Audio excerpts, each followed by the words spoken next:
Hello, folks. That's a little inside joke for a few people who will get it. Here's part 2 of spiritual warfare. And there's no question a spiritual war is going on right now. It has been going on for, as I say, hundreds of years and is moving into very high gear right now. I realized how high it was because as soon as I finished the last video and put it out, I've been under quite heavy psychic attack for the last week. The attacks have been quite intense at times. I even had I don't want to say exactly what happened, but it's certainly been enough to get my attention. And I'm just a simple guy putting out some information, 200 or 300 views, and that's enough for the dream, for reality, to kick back at me.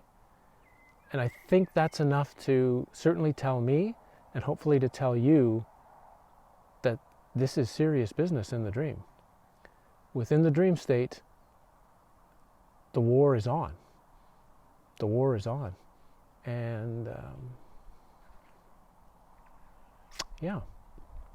So, I'm glad I took a week to just steady myself, just see where we're really at, to hear some of your questions, to hear some of your comments from people who have sent me emails or have sent me comments here on the last video, to really see, okay, what do I want to share with you next?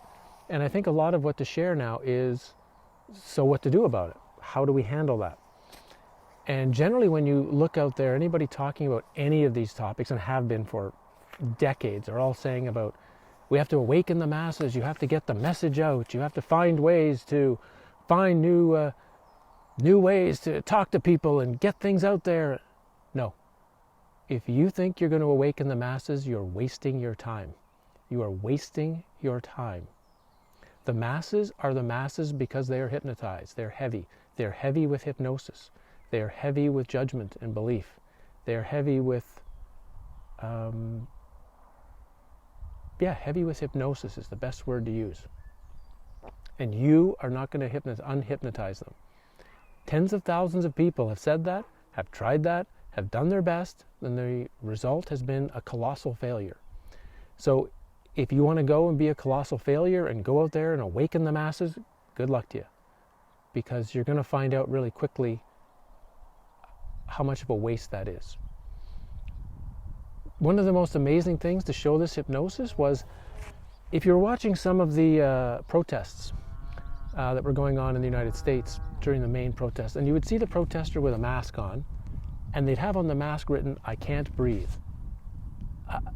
I mean, can they not see? Well, of course they can't see the incredible irony of that. They think they're saying one thing, they think they're out protesting one thing with that statement and the way they've used the statement, but actually they're saying something else. You can't fix the masses. It's not going to happen. The other thing is, the other one I see out there is waiting for this, there'll be some great awakening, there'll be some wonderful movement to another dimension where we're going to transform in this. No. Okay, maybe it'll happen. Great. If it does, fantastic. I'll get on the train and we'll all ride into super happiness together. But again, that's not been the experience at all in this reality, and it's not going to be. You have to really see that. That's just egoic, wishful thinking. And as long as you want to stay in your egoic, wishful thinking, great, fantastic. Go awaken the masses, go wait for the great transformation. But here's what you can do. What you can do is prepare yourself for what's coming, and prepare yourself for your own personal transformation. Personal as in one singular, you. Your own personal transformation. Either transformation while you're still alive, or transformation as you move into death. That's what you can do, A. B, you can help maybe 5 people. Maybe 10 at the most. 5 or 10 of you who at the very least can be spiritual friends on the journey, you might say, or transformative friends on the journey, if you don't want to use that spiritual term. Transformative friends. Ones that you can learn to trust, to care for, and be with one another. And don't expect this to be your close family. Don't expect this to be your friends. This might be people you've never met to this point who might have to be your 5 or 10 ones that you can really work with and who can work with you. But that's part of what you're looking for right now. You're looking for the ones you can work with. Forget the masses. What happens to the masses is going to happen to them, and I think it's going to happen. It's going to be by the time the masses realize what's just gone on, it's going to be too late for them.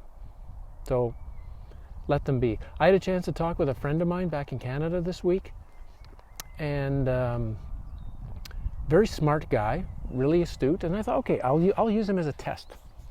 I wonder if I share some of these things with him, the real detail, as I'm not sharing detail in these videos, of course. I'm just sharing generalized information that you will hopefully get and feel and understand and know what I'm talking about. But for him, I gave detail, just out of curiosity. And I was met with a wall. I was met with a wall of actually anger for trying to help him. And that's what it would be for 5 billion if you try. Don't do it. Your own transformation.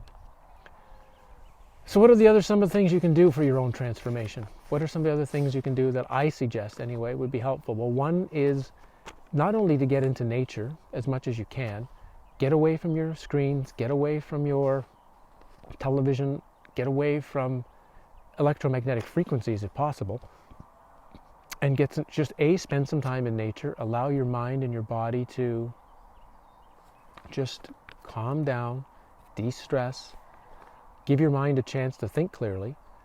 Secondly, I'd recommend while you're out in nature to go and pick a number of really good medicinal plants, particularly medicinal plants that are good for your immune system. The immune system is very important to keep strong right now. Elderberry is a great one for that, but there's all sorts of things that you're going to find in your area, which will be different than the area I live. Go out, get some medicinal plants, dry them, and you have them for the entire summer. So that's one of the first things I'd recommend is a really good stocking of medicinal plants. Of course, as I always say, don't just take something from nature without leaving something. Leave an offering, leave a gift. Even today doing this video, I've already left one offering, and I'll leave a second offering when I'm done to the space for letting me come to do the interview here. So leave an offering if you're going to take something. The next thing you have to get, I think, understood is the influence of parasitic entities and demonic entities on people. I would probably estimate at least 90 to 95% of the human race has some sort of parasitic entity draining energy. And at the very worst, all it's doing is creating conflict, creating confusion in the mind, and drawing energy away from you into it. Humans have long been told that they are the top of the food chain and we only eat everything below us. Well, I guarantee you the food chain is quite longer than that. There are things that eat us too. And you have to, if you can't clean the parasitic beings from you, you have to at least weaken them to a degree that they're not draining your energy.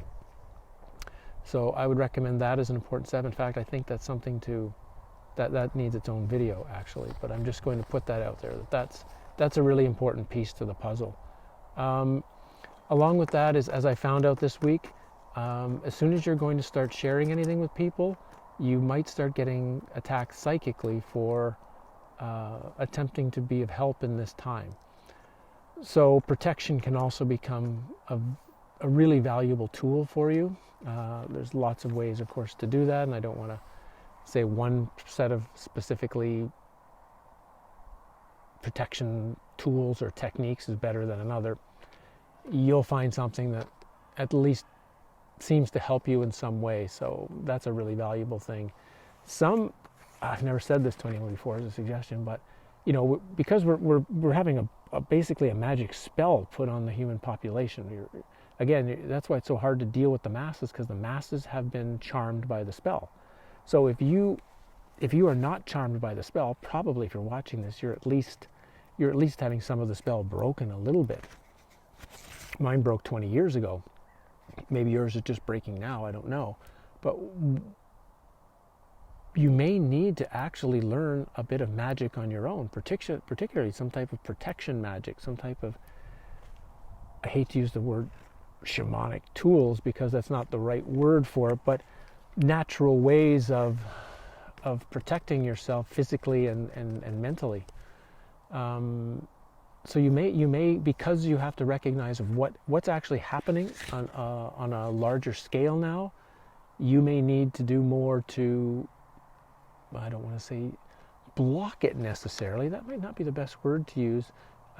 Transform what's coming to you is better, because if you block it, then in a sense you're fighting like a war against it, and that's not going to win. You've got to try to take the magic spell that's coming in, transform it, change it, alter it, and so it goes through you and out. But it doesn't just go through you as the same charm spell. It transforms and moves outward. I'd recommend that. Another thing I don't usually recommend, of course, if you're watching the video, you haven't met me for the last 20 years, so you don't know what I've been talking about. But normally, I'm very careful in suggesting people to be having a lot of sex in their life, just because it's often a place that creates more problem than not. It creates potential energy losses for people. It produces a lot of just doorways that potentially, if you're not sure what you're doing, can cause issues. I know that the Korean Zen monk I spent time with used to tell us, don't have sex, not because it was bad, but because he just claimed we didn't know what we were doing. And once we knew what we were doing with it, then you're fine, go ahead. And of course we didn't like to hear that, because we wanted the teacher who told us to have as much as possible.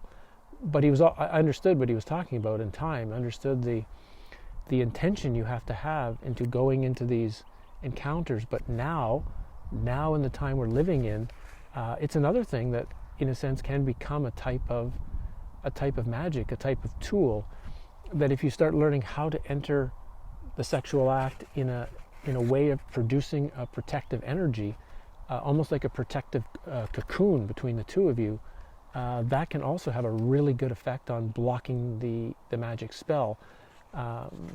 But don't just start thinking you're going to do that. I'd recommend really looking into it a bit and really trying to figure out how to make that happen. But that's another thing I would suggest to people. And of course, it's also a way of keeping your humanness during this period, right? Everything that you can do, that would be, I guess, the next check mark on the list, is do what you can to keep your humanness. You might say the only thing you're here to do in this reality is be a human. The trees around me, they're here to be trees. The rock I'm sitting on is to be a rock. The cows that are in the field over there mooing, they're meant to be cows. They're not meant to be something else.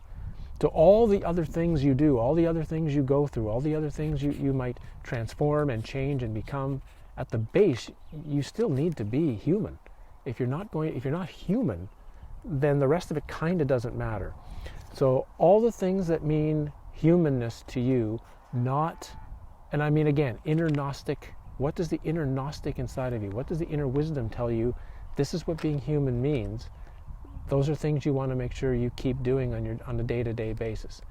Keep your inner humanness to the highest level possible.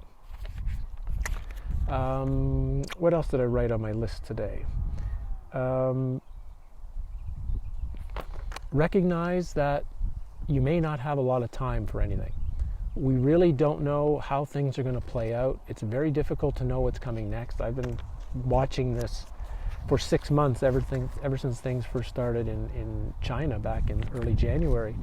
And I've been able to predict some of what's been coming. I've been able to be 2 or 3 steps ahead on a few things, and a lot of times I've just been caught off guard. I had no idea.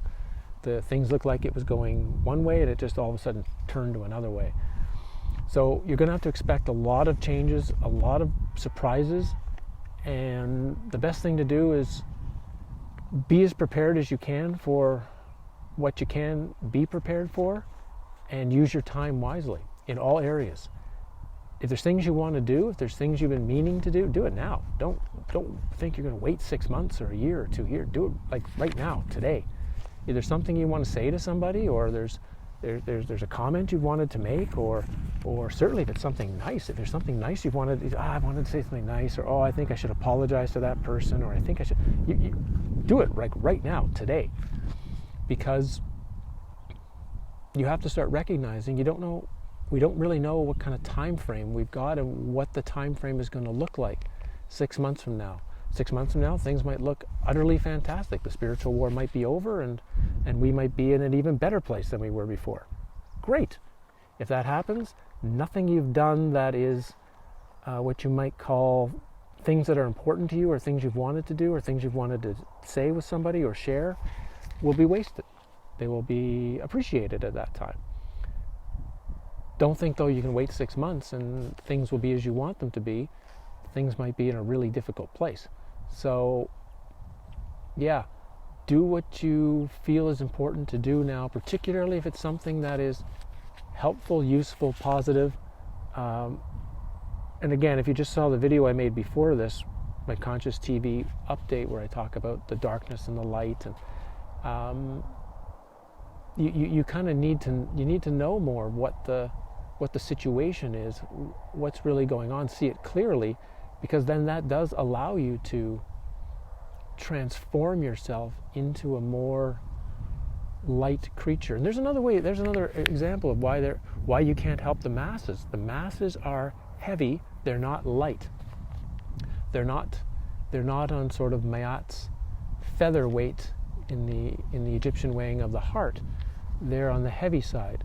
So on the heavy side, not being light, they are going to be easily affected by darkness. Now, it's not that you don't want to. Again, you have to see the darkness. You have to know the darkness. You have to know it intimately, and you have to know your own darkness intimately. But you don't want to hold it. You want to transform it into light. Of course, eventually you will transform the light too. That's way beyond where we are here. You don't want to keep the light either, because if you just keep the light, then you're still trapped in duality, right? The whole point of completing the journey is to release the dark, release the light, and be gone. But you can't release the dark, you can't release the light without knowing the dark. And that's the one positive of what this spiritual war is going on. It's giving people an unbelievable opportunity to see the hidden darkness of this place, because the darkness is equal to the light, but the darkness is much more hidden. It's dark, you don't see it. Light is much more easy to see.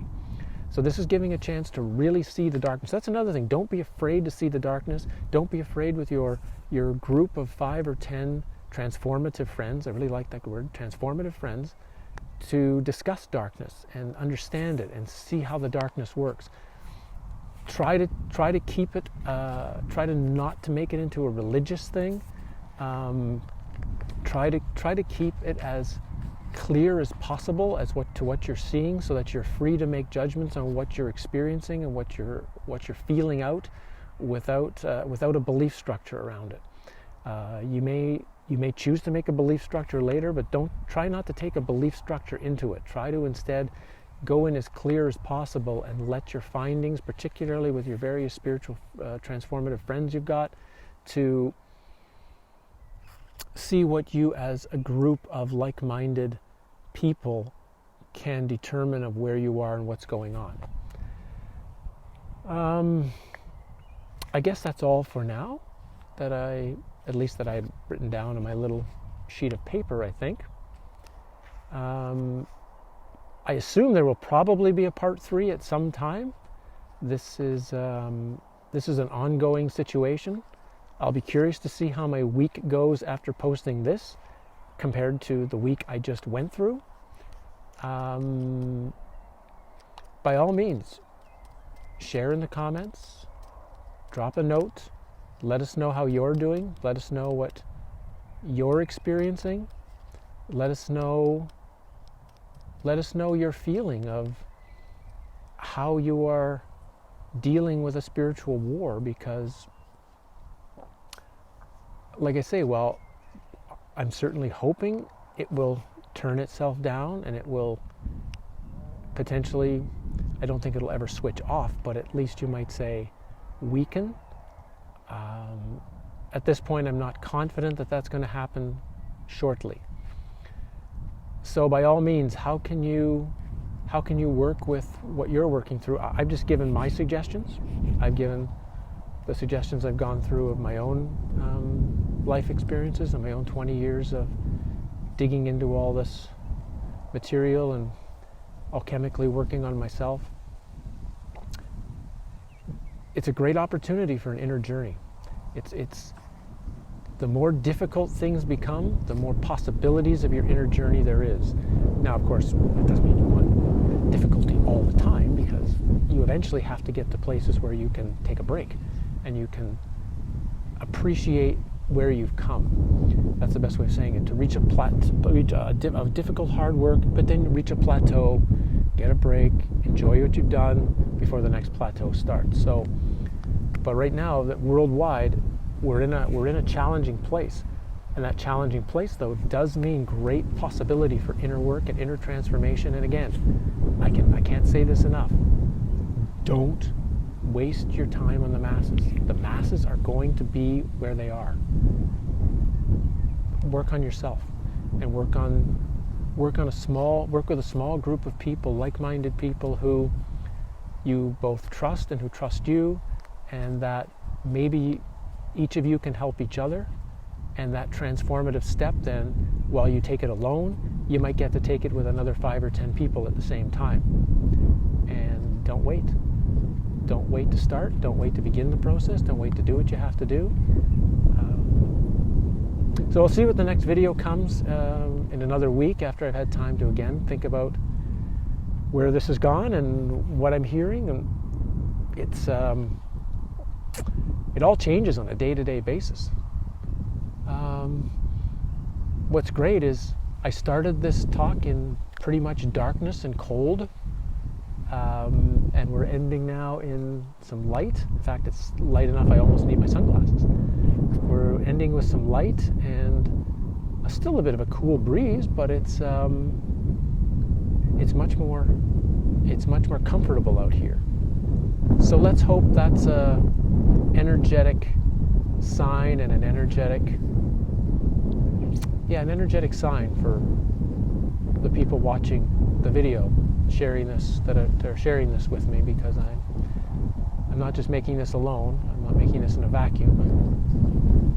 I wish I'd been sharing for the last 15 or 20 years. Certainly for the last 10, I haven't shared anything at all. And sometimes I feel that was incorrect to do. I should have been more out there over the last 10 years, but okay, I'm here now, and there's a lot of stuff in my folders that hasn't gone into any books, hasn't been shared with anyone yet, and I'll get to all that in time. It's just going to take me some time to get through the various things that would be chapters of upcoming books and get them available. So again, let's take the change. Oh, now it's hot actually. Now it's actually gotten quite warm. So let's leave it at that. We all started the journey in a cold darkness at the beginning of the video, and let's see if we can, with our spiritual friends, transformative friends, transform into much warmer, much happier individuals. Good luck, everyone. Let me know how things are going. We'll figure out what part 3 needs to be.